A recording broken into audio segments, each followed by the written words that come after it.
nti profession yo gyolina bw'onoogikozesa obubi mu myaka egijja temugenda gikola ki amawole gasaasaana ate baganda baffe mu gasaasaanya nti omusajja tebamukuba maki wallahi billahi tallahi nva kuvala wa Bugingo n'ebiwundu bye ageseeyambula naye leero yakoze eki yeyambudde n'abikolaga alina ebiwundu baamukola ki bamukwajja n'okusasa bannayuganda fire tutayayimba today it is me tomorrow it is someone else siri muntu yakoma ku ye gobolooza nti Bugingo bwe bandimaze okumukuba n'afa bwe mwandikakasiza nti tebadde comedy gwerinda olulo entunuuka lwerikwata n'owanika olugalo paka ku makya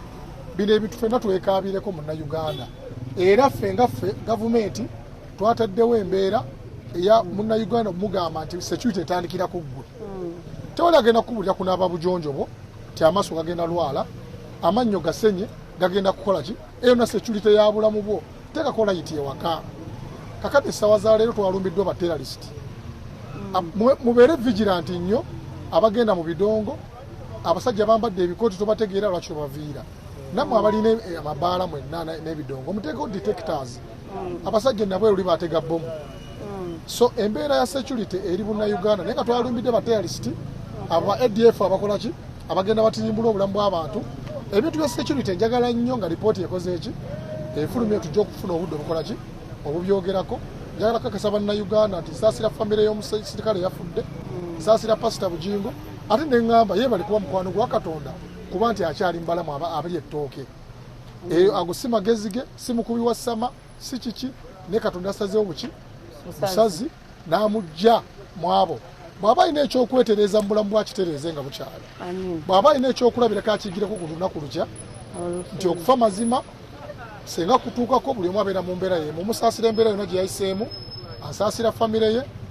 maama Teddy webali kubudaabuda musajja pasita Bugingo kyenjagala omugamba kyokka mama Makula Susan Makula kyenjagala okugamba pasita kyokka ayambe Uganda eno asigale ne famire y'omugenzi obusobozi Katonda abumwazisa abulina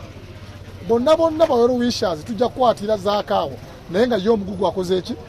ekirungi statement yagikola clear musajja atya Katonda yagamba nti ono yafiiridde mu kifo ki ekyange ekitegeezo yabadde Yesu wani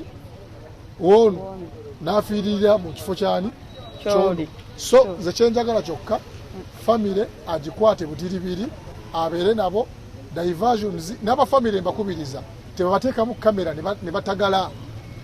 abawuzi b'omunya bagenda kujja baboogeza ebigambo ebitakola ki ebitasoboka nga banoonyeza biki byabwe benyweze ku lugubuzi bwabwe mpaka ku lwakano n'ensi yange mwagale nnyo gavumenti netyabula mu 7 abeere obulungi ku lwakano n'ensi yange